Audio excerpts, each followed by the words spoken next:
Hoy, ikaw kaibigan, isa ka ba dun sa magkukuleyo ngayong darating na pasukan at may mga katanungan patungkol sa mga tips for incoming college students?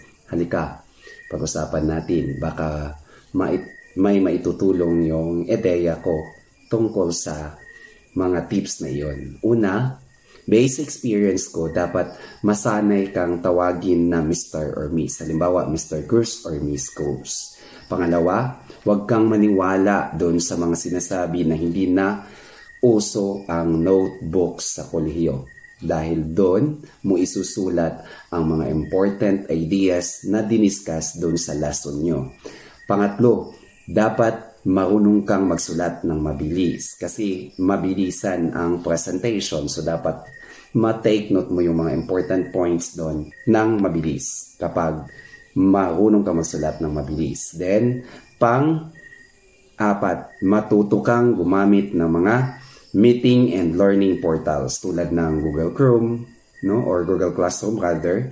Tapos yung mga Edmodo or Microsoft Teams, no? So yung mga ganong learning portal, dapat alam mo yun kasi madalas dun sa kolehiyo yung mga ginagamit na.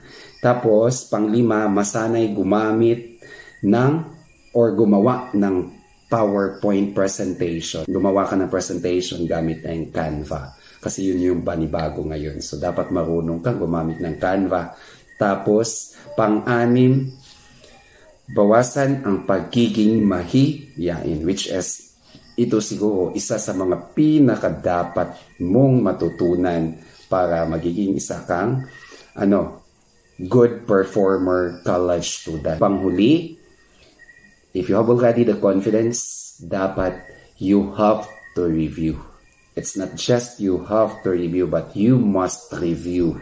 Review all your lessons. Otherwise, yung mga professor sa kolehiyo madalas nagpapasurprise quizzes yan at mga recitations. I think yun lang muna sa ngayon ang mga tips na maisi-share ko sa inyo. God bless po sa inyong lahat.